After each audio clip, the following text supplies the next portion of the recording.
쿠마 아도나이 베야푸츠 오예베카 베야누스 메사네카 미파네카. 여호와여 일어나사 주의 대적들을 흩으시고 주를 미워하는 자가 주 앞에서 도망하게 하소서.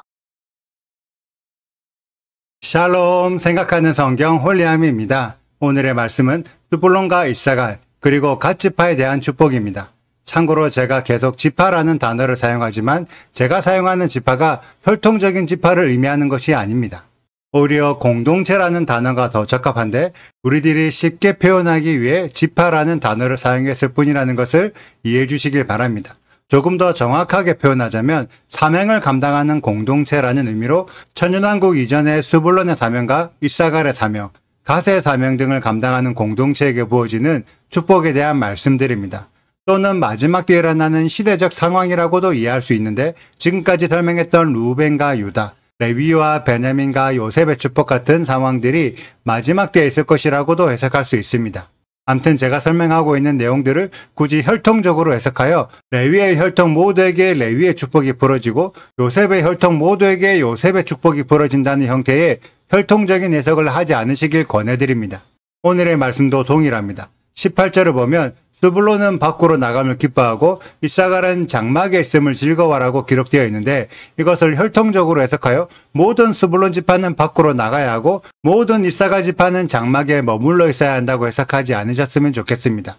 스불론의 사명을 받은 자들은 이스라엘 땅 밖으로 나가는 사명을 감당해야 하고 이사갈의 사명을 받은 자들은 열방에 있는 자들을 이스라엘 땅으로 초대하여 다시 율법을 가르치는 사명을 감당해야 합니다.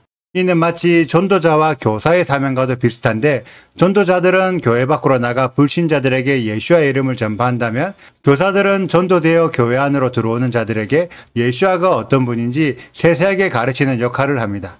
이것이 작게는 교회 안의 역할이라면 스불론과 이사갈의 사명은 공동체와 공동체 또는 나라와 나라 사이에 이루어지는 활동이라고 이해할 수 있습니다. 이것을 더욱 쉽게 이해하기 위해서는 이스라엘 12지파의 땅 분배 지도를 참고하셔야 하는데 지도에 보는 것처럼 스불론과 이사갈은 서로 붙어있는 지역으로 서로 파트너십을 맺고 활동하고 있다고 이해할 수 있습니다. 특히 스불론 지파는 해안 지역에서 활동하면서 이웃 나라들과 무역 활동을 활발히 했었다면 이사갈 지파는 무역으로 들어온 물품들을 이스라엘 전역에 풀어내는 물류기지의 역할을 했습니다. 그래서 많은 교회들이 신명기에 기록된 스불론 지파와 이사갈 지파의 사명을 무역과 경제활동으로 연결시켜서 해석하는 경우가 많은데 이러한 해석은 천연왕국과 연결시키지 못한 해석이라고 할 수 있습니다. 우리들의 축복 포인트는 천연왕국이기 때문에 오늘 말씀도 천연왕국과 연결시켜서 이해할 필요가 있습니다. 천연왕국 직전의 스불론과 이사갈 지역은 매우 중요한 지역이라고 이해할 수 있는데 왜냐하면 그 지역 앞에 바로 무깃도산이 있기 때문입니다. 이 무깃도산은 요한계시록에 기록된 아마겟돈 전쟁과 연결된 지역으로 아마겟돈이라는 단어는 히브리어로 하르 메기도, 무깃도산을 의미합니다. 7년 대환란 끝무렵에 열방의 많은 나라들이 이스라엘을 공격하기 위해 무깃도산 앞쪽을 직결지로 모이게 됩니다. 그래서 아마겟돈 전쟁이라고 부르는데 무깃도산 앞쪽 직결지가 바로 스불론과 이사갈 지역입니다. 이 지리적 위치를 이해하신다면 스불론과 이사갈의 사명이 단순히 무역과 경제활동을 위한 사명이 아니라는 것을 깨닫게 되실 것입니다.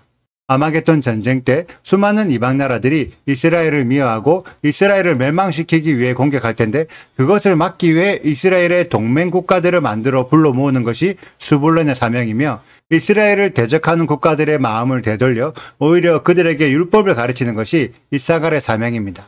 이 내용이 19절의 내용으로 열방에서 여호와 하나님을 인정하는 자들을 산으로 불러 모아 의로운 제사를 드리게 하고 열방에 뛰어난 자들과 이방 대적들 중에 있는 보배들을 흡수하여 양육하는 축복이라고 기록되어 있습니다. 이러한 내용들은 천연왕국과 요한계시록의 아마겟돈 전쟁과 연결시키지 못하면 이해할 수 없는 내용들이죠. 우리들은 갓 지파의 축복도 동일한 관점으로 이해하셔야 합니다. 지도를 통해 갓 지파가 분배받은 땅을 보면 요단강 서쪽 지역에 있는 땅입니다. 이 땅은 21절의 말씀처럼 다른 지파들보다 먼저 차지했던 땅이죠.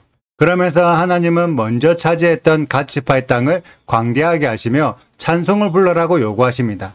이 내용을 지금 시대의 이스라엘 지도와 접목시켜서 생각해보면 갓 지파의 땅은 요르단 지역에 속해 있는 땅입니다. 그리고 요르단이라는 나라는 다른 중동 국가들과 다르게 이스라엘을 공식적으로 인정하며 1994년 평화조약을 체결한 이후로 이스라엘과 우호적인 관계를 형성하고 있습니다. 그래서 이스라엘과 요르단은 서로 넓은 지역의 국경이 맞닿아 있지만 평화조약 이후로는 특별한 분쟁이 발생하지 않고 있습니다. 오히려 요르단과 시리아의 분쟁이 발생했을 때 이스라엘은 요르단을 도와 시리아에 대항하여 함께 싸우기도 했었죠. 갓 지파의 축복은 이러한 상황을 미리 예견한 축복일 수도 있습니다.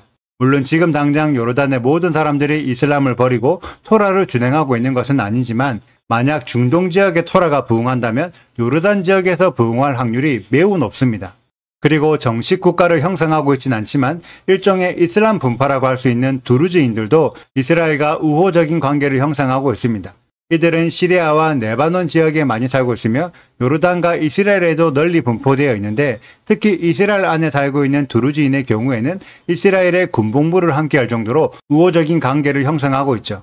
그래서 저는 갓 지파의 축복에 대해 중동 이슬람 지역에도 하나님께서 미리 예비하신 자들이 있고 이들은 아직까지는 이슬람을 버리고 토라를 준행하고 있는 것은 아니지만 정하신 때가 되면 어느 누구보다 먼저 토라를 인정하고 받아들이는 자들이 많이 나올 거라고 생각합니다. 물론 그때에는 이슬람의 가르침을 내려놓고 토라의 가르침을 새롭게 배워야 되겠죠. 오늘의 말씀을 통해 우리들이 알 수 있는 것은 이미 이스라엘 주위에 일어나고 있는 국제 정세는 천년왕국을 위한 기반을 다져놓고 있다는 것입니다.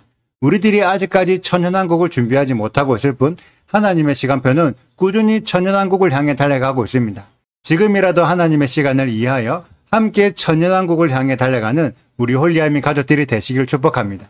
오늘의 영상은 여기까지입니다. 오늘의 말씀 읽으시고 질문 있으시다면 언제든지 댓글로 남겨주세요. 오늘도 감사합니다. 샬롬! 스불론에 대하여는 일러스되 스불론이여 너는 밖으로 나감을 기뻐하라 이사가리여 너는 장막에 있음을 즐거워하라. 그들이 백성들을 불러 산에 이르게 하고 거기에서 의로운 제사를 드릴 것이며 바다의 풍부한 것과 모래에 감추어진 보배를 흡수하리로다. 갓에 대하여는 일러스되 갓을 광대하게 하시는 이에게 찬송을 부를 지어다 갓이 암사자 같이 엎드리고 팔과 정수리를 찢는도다. 그가 자기를 위하여 먼저 기업을 택하였으니 곧 입법자의 분깃으로 준비된 것이로다. 그가 백성의 수령들과 함께 와서 여호와의 공회와 이스라엘과 세우신 법도를 행하도다. 구독과 좋아요를 눌러주세요. 그리고 알림 설정도 해주시고요. 사랑과 관심 부탁드려요.